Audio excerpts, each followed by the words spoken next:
Hello students, welcome to Raghav tutorials फीबियो। आज हम आपको बताएंगे एल्बर्ट आइंस्टीन की famous theory the photo electric effect के बारे में। पूरी इन्फॉर्मेशन जानने के लिए इस वीडियो को आखिरी तक देखें। Also please like, subscribe and share our channel.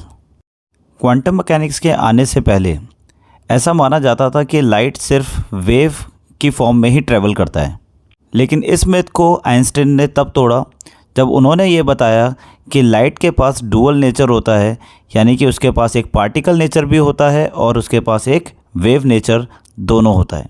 और क्लासिकल वेव के बारे में ऐसा माना जाता था कि कोई भी वेव जब ट्रैवल करती है एक जगह से दूसरी जगह, तो वो हमेशा एक पीरियोडिसिटी मेंटेन करती है। जिस वक्त आइंस्टीन अपनी रिसर्च को पूरा कर रहे थे, उसी वक्त एक और साइंटिस्ट मैक्स प्लैंक एक और अपनी थ्योरी के ऊपर काम कर रहे थे और वो लाइट बल्ब्स की एफिशिएंसी बढ़ाने के ऊपर काम कर रहे थे, जिस पर उनको ये बात पता चली कि लाइट को हम एक मासलेस पार्टिकल के तौर पर भी जान सकते हैं, जिसको हम फोटॉन्स भी कहते हैं। ये जो फोटॉन्स होते हैं ये एक एनर्जी कैरियर्स होते हैं। ये पैकेट्स की फॉर्म में मूव करते हैं और one place to another move करते हुए एनर्जी का ट्रांसफ़र करते हैं। आइंस्टाइन इस बात को निकालने में कामयाब रहे कि अगर किसी भी हम मेटल सरफेस के ऊपर लाइट को प्रोजेक्ट करेंगे तो उसकी सरफेस से इलेक्ट्रॉन्स इजेक्ट होना शुरू हो जाएंगे, जो कि एक बहुत ही बड़ी इन्वेंशन साबित होने जा रही थी। और ये एक पहला सबूत भी था जिसमें ये बात साबित होती जा रही थी कि लाइट के पास डुअल नेचर होता है, यानी उसके पास एक पार्टिकल नेचर भी है और उसके साथ साथ एक वेव नेचर भी एसोसिएटेड होता है।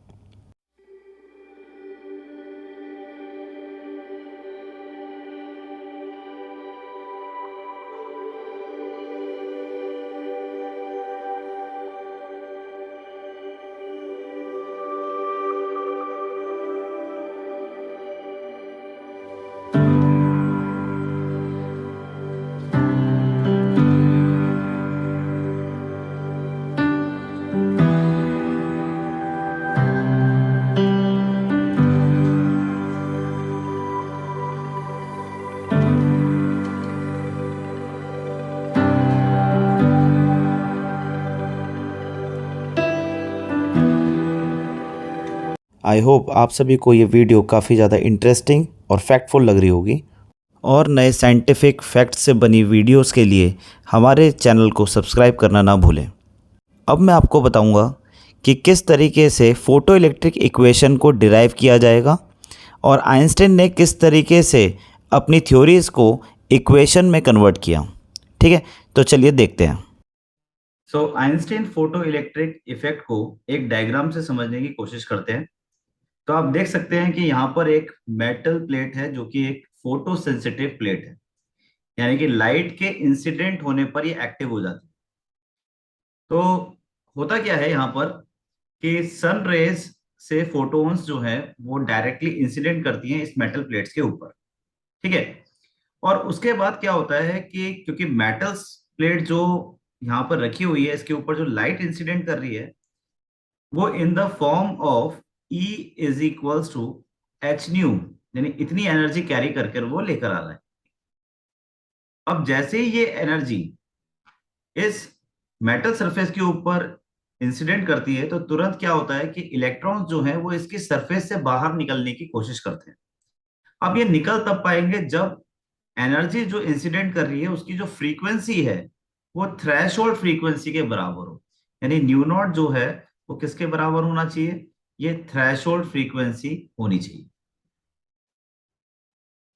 ओके, तो ये एक डिटेल वाली बात हो गई यहाँ पर। अब मान लीजिए थ्रेशोल्ड फ्रीक्वेंसी आता है, तो थ्रेशोल्ड फ्रीक्वेंसी होते ही इलेक्ट्रॉन कैसे बाहर आएंगे, तो इलेक्ट्रॉन सबसे पहले तो रेस्ट्रेनिंग फोर्सेस को ओवरकम करेंगे और रेस्ट्रेनिंग फोर्सेस को हम क्या बोलते हैं, वर्क फंक्शन भी बोलते हैं, जिसको हम फाई नॉट से रिप्रेजेंट करते हैं। तो सबसे पहले जो ये इलेक्ट्रॉन्स हैं इन रेस्ट्रेनिंग फोर्सेस को ओवरकम करेंगे और finally they will come out from this surface with the certain kinetic energy. Let's say kinetic energy वो यहां पर हो जाएगी which is maximum. So according to Einstein equation, अगर हम आइंस्टीन इक्वेशन को थोड़ा सा देखें, अकॉर्डिंग टू आइंस्टीन इक्वेशन, तो यहाँ पर जो एनर्जी इंसिडेंट हुई है वो ई एनर्जी इंसिडेंट हुई है, जिसमें से कुछ एनर्जी रेस्ट्रेनिंग फोर्सेस को ओवरकम करने में चला गया है और कुछ एनर्जी जो है वो काइनेटिक एनर्जी की फॉर्म में कन्वर्ट हो गई।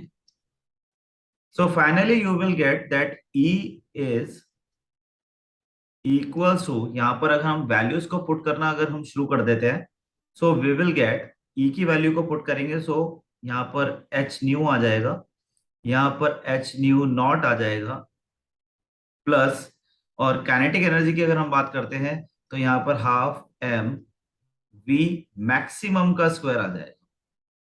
ठीक है, तो कुछ इस तरीके से। तो जब तक फ्रीक्वेंसी थ्रेशोल्ड फ्रीक्वेंसी के बराबर नहीं होगा तब तक एनर्जी जो है वो यहां से बाहर नहीं निकल पाएंगे, इलेक्ट्रॉन्स यहां से बाहर नहीं निकल पाएंगे। और इसको अगर हम फाइनली सॉल्व करेंगे ना, तो सॉल्व करने के बाद हमारे पास इक्वेशन निकल कर आती है, half M V square maximum is equals to H nu minus nu not.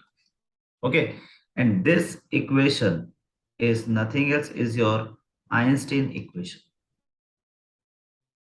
ठीक है, तो इसका आप लोग ध्यान देंगे सभी लोग। ठीक है,